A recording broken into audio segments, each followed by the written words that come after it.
പണ്ടത്തെ വിജയൻ എന്ത് കണ്ടുപിടിച്ചാലും എന്ത് കാണിച്ചാലും മനുഷ്യൻ ദുഷിക്കുന്നില്ല, കാരണം അവരോട് ചേർന്നാണ് ചെയ്യുന്നത്.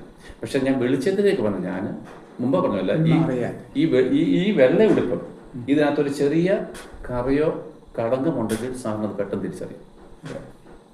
പക്ഷേ ഈ ശുഭ്രവസ്ത്രം ധരിക്കുന്നതിന് മുമ്പുള്ള വസ്ത്രമായിരുന്നു, അത് എന്നും കറ പിടിച്ച് അതിൽ ഇനിയൊരു പുതിയ കറ കണ്ടായിരുന്നു തിരിച്ചറിയാം. അതുപോലെ കറ പിടിച്ചായിരുന്നു നമ്മുടെ പഴയ ജീവിതം.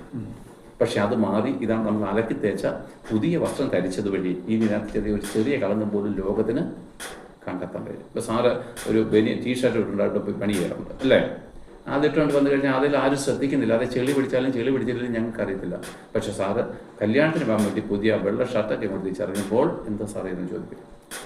ഇത് വെള്ള ഉടുപ്പിനെ പറ്റിയല്ല, നമ്മുടെ ആത്മാവിലെ വിശുദ്ധിയെ പറ്റി. ഇതെന്ത് പറ്റി?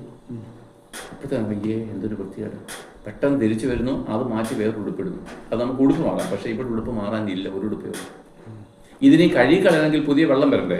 ഇപ്പോൾ പറഞ്ഞു കർത്താവ് ഒരിക്കൽ അത് കഴുകിയതാ, അവൻ ഇനിയും കഴുകി ഇനി അവൻ മരിക്കണം. ഈ വിഷയത്തിൽ ഇനി അവൻ മരിക്കാൻ പറ്റുമോ? ഇല്ല, ഒരിക്കലായിട്ട് മരിക്കണം. അപ്പോഴെന്താണ് ഇനി തിരിച്ചു വരുക സാധ്യമല്ലെന്നാണ്. ഞാൻ പ്രസംഗമൊക്കെ ചെയ്യും, പ്രയത്നത്തോടും പറയും, പക്ഷെ ഞങ്ങൾ തമ്മിലുള്ള കണക്ഷൻ